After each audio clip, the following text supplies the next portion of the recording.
আসসালামু আলাইকুম। আজকে তৈরি করে দেখাবো ইফতারের জন্য ঠান্ডা ঠান্ডা সাবুদানা ডেজার্ট। আর এই জন্য প্রথমেই আমি ফুটন্ত পানিতে হাফ কাপ পরিমাণ সাবুদানা দিয়ে দিচ্ছি আর এটাকে সেদ্ধ করে নেব। সেদ্ধ হয়ে গেলে এই সাবুদানাটাকে আমি একটা ছাঁকনির মধ্যে নিয়ে এটাকে খুব ভালোভাবে ধুয়ে নেব যাতে করে আঠালো না থাকে। অন্যদিকে একটি পাত্রে আমি আগে থেকে জাল করে রাখা 3 কাপ দুধ নিয়েছি আর তার সাথে 1 কাপ পরিমাণ গুঁড়ো দুধ অ্যাড করে এখন এটাকে জাল করে একটু ঘন করে নেব। এর মধ্যে আমি এখানে অ্যাড করছি 1/4 কাপ পরিমাণ চিনি।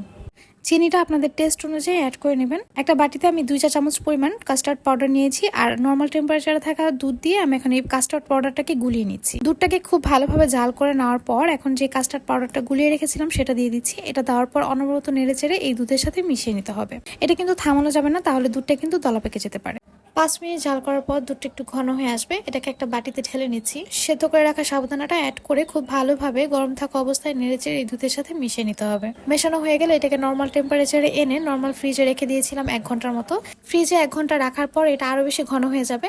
এখন আমি এখানে আগে থেকে কুচি করে কেটে রাখা ফ্রুট দিয়ে দিচ্ছি। আমি এখানে আপেল, 2 ধরনের আঙ্গুর, কলা এবং বেদানা অ্যাড করেছি, সাথে কিন্তু খেজুর কুচিও দিয়েছি। ফলগুলো দেওয়ার পর এখন খুব ভালোভাবে এই সাবুদানার ডেজার্টের সাথে মিশিয়ে নিলেই কিন্তু হয়ে গেল মজাদার সাবুদানার ডেজার্ট।